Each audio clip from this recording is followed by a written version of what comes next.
আসসালামু আলাইকুম রহমতুল্লাহি ওবারাকাতু। আলহামদুলিল্লাহ।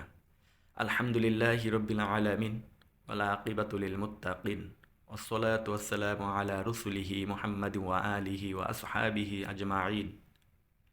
আম্মা বা'দ, ফাআউযু বিল্লাহি মিনাশ শাইতানির রাজীম। বিসমিল্লাহির রহমানির রহিম।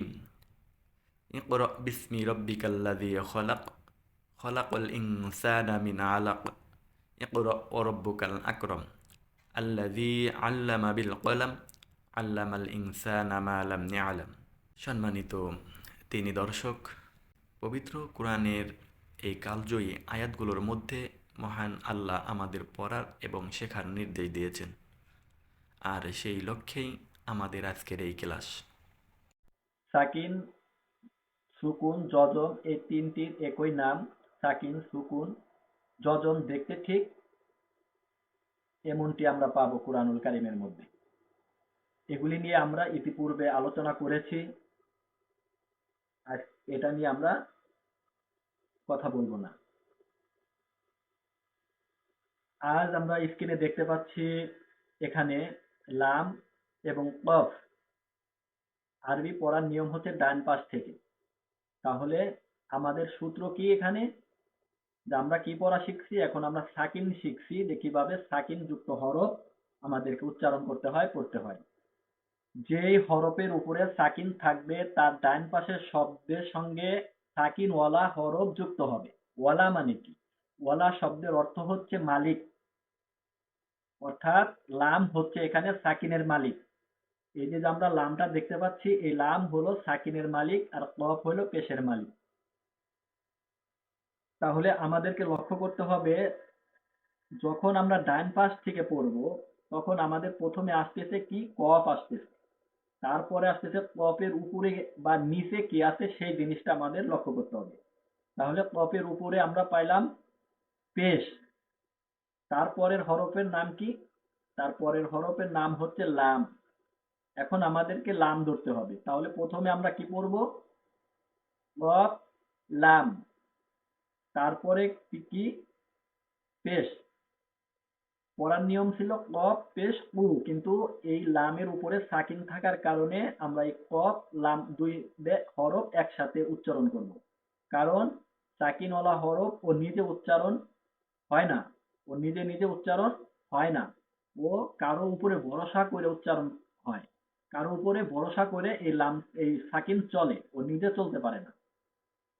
অতএব এই লাম কাফের কফের সাথে যুক্ত হবে। তাহলে আমরা এখন পড়ি কফ লাম পেশ কুল, কফ লাম পেশ কুল, কফ মিম পেশ কুম, কফ মিম পেশ কুম, কফ মিম পেশ কুম, কফ র পেশ কুর, কফ র পেশ কুর, কফ বা পেশ কুব। এই বান টানটা আমাদেরকে নিচের দিকে দিতে হবে। কফ বা পেশ কুব, কফ বা পেশ কুব। এই এখানেও লেখা আছে, দেখেন আলাদা আলাদা করে এখানে আমি ভেঙে ভেঙে প্রত্যেকটা শব্দ আমি বুঝাইছি। এখানে কফ পেশ কু, তারপরে বা, তাহলে কু প্লাস বা কুব, কু প্লাস বা কুব, কফ পেশ কু প্লাস বা। এই বা এই কফের সাথে যুক্ত হবে, এই দুটা একসাথে মিলে যাবে। কফ বা পেশ কুব। তারপরে কফ ইয়া জের উই, কফ ইয়া জের, কফ ইয়া পেশ উই, কফ ইয়া পেশ উই। এখানেও কফ ইয়া পেশ উই, কফ প্লাস ইয়া, কফ ইয়া পেশ উই, কফ ওয়াও পেশ উ। এখানে কফ প্লাস ওয়াও, উপরে সাকিন, কফ ওয়াও পেশ উ। সাকিনালা হরফ একা উচ্চারণ হয় না, তার পাশের হরফের সঙ্গে উচ্চারিত হয়। কোন পাশের হরফের সাথে? ডান পাশের হরফের সাথে। তাই ডান পাশের হরফ কফ, এই কফের সাথে ওয়াও উচ্চারণ হবে। কিন্তু এখানে আমাদেরকে একালিপ টান দিয়ে পড়তে হবে। এই যে আমি আলাদা যে একটা কালার দিয়েছি, রেড কালার, এগুলি সব টেনে পড়তে হবে, একালিপ টান দিয়ে আমাদেরকে পড়তে হবে। পেশ উ, এখানে আমরা একালিপ পরিমাণ টান দিব। তারপরে সিন নুন পেশ সুন, এখানে সিন প্লাস নুন সুন, সিন প্লাস নুন, সুন। এই সিনের বাংলা কি এবং সিনের উপরে পেশ দিলে কি হয় এটা আমরা পূর্বে পড়েছি। এ কারণেই বলছি যারা পিছনের ক্লাস দেখেননি আপনি একটু পিছনের ক্লাসগুলি দেখবেন ইনশাআল্লাহ। সিন নুন পেশ সুন, সিন জিম পেশ সুজ, সিন জিম পেশ সুজ। এখানে আছে সিন জিম পেশ সুজ, সিন আইসা জিম রে ধরছে। সিন কফ পেশ সুক, কফের উচ্চারণ এটা কলকলা হরফ, এটার উচ্চারণের গতি হবে ঊর্ধ্বমুখী। যেমন সুক, সুক, ঠোঁটটা একটু চুক্কা করে কফ হয়ে উচ্চারণ করতে হবে উপরের দিকে। সিন, সিন কফ পেশ সুক, এখানে এই কফ সিনকে ধরছে, সিন কফের সাথে যুক্ত হয়েছে, একই কথা। যদি ডান পাশ থেকে ধরেন তাহলে বাম পাশেরটার সাথে যুক্ত হবে, বাম পাশ থেকে ধরলে ডান পাশের সাথে যুক্ত হয়েছে, কিন্তু এই কফ একলা উচ্চারণ হয় না। কফের উপরে সাকিন থাকার কারণে কফ একলা উচ্চারণ হবে না। তারপরে আমরা দেখছি সিন ফা পেশ সুফ, সিন ফা পেশ সুফ, এখানে আছে সিন ফা পেশ সুফ, সিন ইয়া পেশ সুই, এখানে সিন প্লাস ইয়া উপরে সাকিন, তাহলে সিন ইয়া পেশ সুই, সিন ইয়া পেশ সুই। তারপরে সিন ওয়াও পেশ সু, এখানে সিন প্লাস ওয়াও, সিন প্লাস ওয়াও এই দুটা একসাথে উচ্চারণ করতে হবে কিভাবে? সিন ওয়াও পেশ সু, এখানে এক আলিফ টান দিয়ে পড়তে হবে, কারণ পেশের বাম পাশে যজমালা ইয়া মদের হরফ, মদের হরফ হইলে এক আলিফ টানিয়া পড়িতে হয়।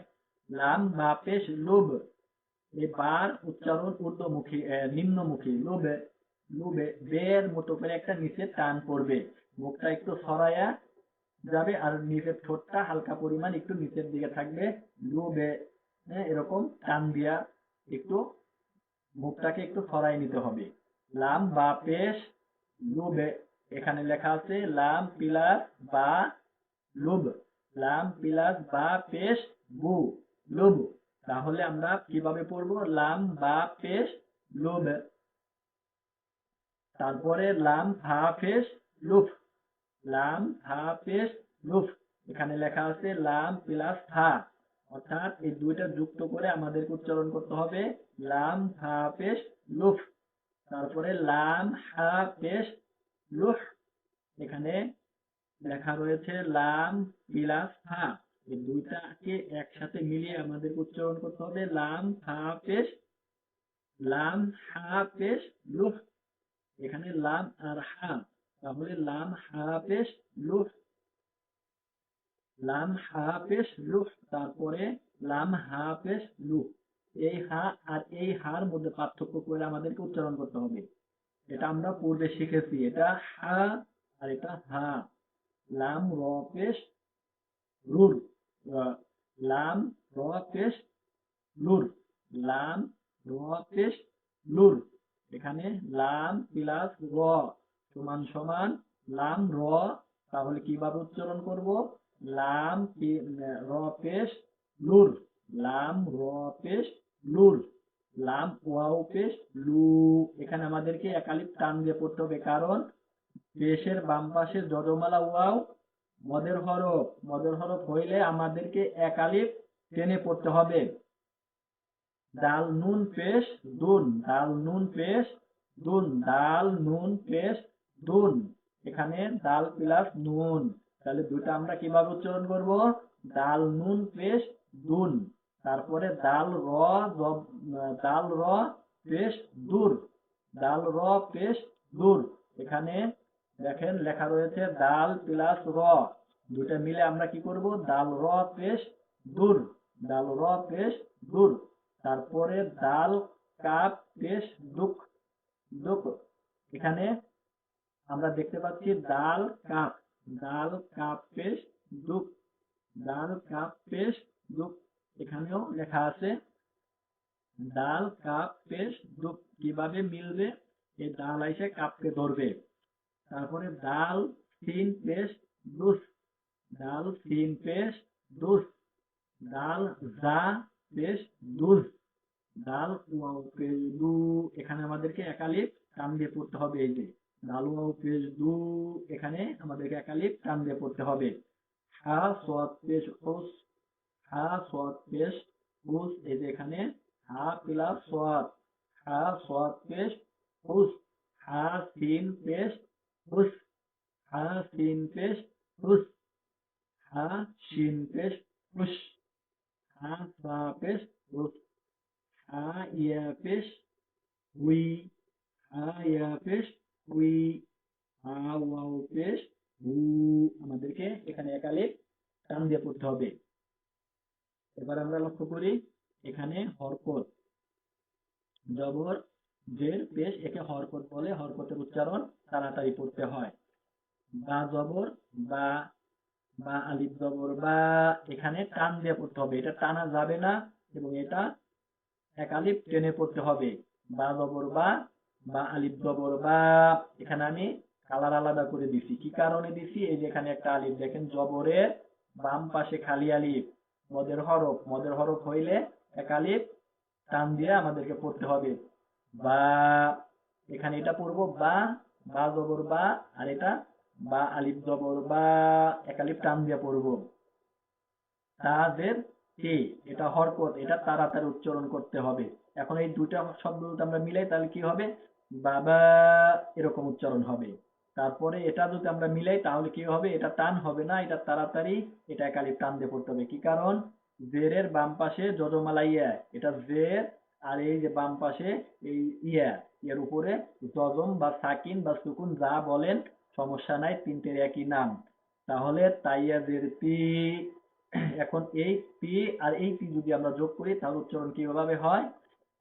তি তি, তি প্লাস তি, এটা টান হবে, এটা টান হবে না। তাহলে দুই তি তি মিললে আমাদের উচ্চারণ করতে হবে কিভাবে? তি তি। এগুলি কিন্তু এখানে একাকৃত নাই, কিন্তু আমরা যখন কোরআনের ভিতরে পাবো এরকম বিভিন্ন ভাবে বিভিন্ন হরফ যুক্ত হয়ে একটা শব্দ গঠন হয়। তারপরে সা পেশ সু, সা পেশ সু, সা ওয়াও পেশ সু, এখানে একালিপ টান দিয়ে পড়তে হবে, যেখানে একালিপ টান দিয়ে পড়তে হবে। তারপরে জিম জবর যা, এটা তাড়াতাড়ি হরকত, এটা তাড়াতাড়ি উচ্চারণ করতে হবে। এই যে জিম জবর যা, এটা হরকত, এটা তাড়াতাড়ি। তারপরে জবরের বাম পাশে খালি আলিফ, মদের হরফ, মদের হরফ হইলে একালিপ টেনে আমাদেরকে উচ্চারণ করতে হবে, পড়তে হবে। জিম আলিফ জবর যা, একালিফ টান দিয়ে আমাদেরকে পড়তে হবে। তারপরে হাজের হি, এখানে টানা যাবে না, হাজের হি, হাজের হি, হাইয়াজের হি, এখানে আমাদেরকে একালিফ টেনে পড়তে হবে। তারপরে খ পেশ খু, এখানে টানা যাবে না, এটা হরকত, এটা আমাদেরকে তাড়াতাড়ি উচ্চারণ করতে হবে। হ ওয়াও পেশ খু, এখানে আমাদেরকে টান দিতে হবে। কি কারণে? পেশের বাম পাশে যদুমালা ওয়াও মদের হরফ, মদের হরফ হইলে আমাদেরকে একালিফ টান দিয়ে পড়তে হবে। এটা খ ওয়াও পেশ খু, এখানে আলাদা কালার করে দেওয়া আছে। দাল জবর দা, এটা হরকত, এক জবর এক দের এক পেশকে হরকত বলে। হরকতের উচ্চারণ তাড়াতাড়ি করতে হয়। দাল আলিফ জবর দা, এখানে এক আলিফ টান দিয়ে পড়তে হবে। জবরের বাম পাশে খালি আলিফ, মদের হরফ, মদের হরফ হইলে এক আলিফ টানিয়া পড়িতে হয়। তারপরে জালদের জি, এটা হরকত, এক আলিফ টানা যাবে না, এখানে এক আলিফ টান দেওয়া যাবে না, বা দুই তিন আলিফ চার আলিফ, এখানে কোনো টান নাই, এখানে এক আলিফ টান দিতে হবে। কি কারণে? জেরের বাম পাশে যজমালা ইয়া, মদের হরফ, মদের হরফ হইলে আমাদেরকে এক আলিফ টানিয়া পড়িতে হয়। এগুলো কিন্তু আমার নাম আছে, যে আমরা এক আলিফ মধ্যে তবাই মধ্যে বদল, এগুলো আমরা পরবর্তীতে আলোচনা করব। এখানে জেরের বাম পাশে যজমালা ইয়া, মদের হরফ, মদের হরফ হইলে এক আলিফ টানিয়া পড়িতে হয়। র পেশ রু, র পেশ রু, রওয়াও পেশ রু, এখানে এক আলিফ টান দিয়ে পড়তে হবে। যা জবর যা, এখানে কোনো টানা যাবে না, এখানে টানা যাবে না, এটা হরকত, এক জবর এক দের এক পেশকে হরকত বলে। হরকতের উচ্চারণ তাড়াতাড়ি করিতে হয়। তারপরে যা আলিফ জবর যা, এখানে আমাদেরকে এক আলিফ টান দিয়ে পড়তে হবে, কারণ জবরের বাম পাশে খালি আলিফ মদের হরফ। মদের হরফ হইলে আমাদেরকে এক আলিফ টান দিয়ে পড়তে হবে। সিন জের সি, হরকত তাড়াতাড়ি উচ্চারণ করতে হবে। সিনিয়াজের সি, আমাদেরকে এখানে এক আলিফ টান দিয়ে পড়তে হবে, কারণ জেরের বাম পাশে যজমালা ইয়া মদের হরফ। মদের হরফ হইলে এক আলিফ টানিয়া পড়িতে হয়। তিন পেশ সু, এটা হরকত। এক জবর এক জের এক পেশকে হরকত বলে। হরকতের উচ্চারণ তাড়াতাড়ি করিতে হয়। তিন শিন পেশ সু, তারপরে শিন ওয়াও পেশ সু, এখানে আমাদেরকে এক আলিফ টান দিয়ে পড়তে হবে। পেশের বাম পাশে যজমালা ওয়াও মদের হরফ। মদের হরফ হইলে এক আলিফ টানিয়া পড়িতে হয়। তারপরে সদ জবর স, সোয়াদ আলিফ জবর স, দোয়াত জের দি, দোয়াতিয়া জের দি, ত পেশ তু, ত ওয়াও পেশ তু। তাহলে আমরা বুঝলাম কোনটা হরকত এবং কোনটা টান দেওয়া যাবে এবং কোনটা টান দেওয়া যাবে না, কোনটা টেনে পড়তে হবে আর কোনটা পড়তে হবে না, এটা আমরা শিখলাম। সম্মানিত দর্শক, পরবর্তী ভিডিও দেখার আমন্ত্রণ জানিয়ে আজকের মতো এখানেই শেষ করছি। আল্লাহ তাআলা আমাদের সকলকে সুস্থ রাখুন, ভালো রাখুন এবং তার হেদায়েতের উপরে রাখুন। আমিন।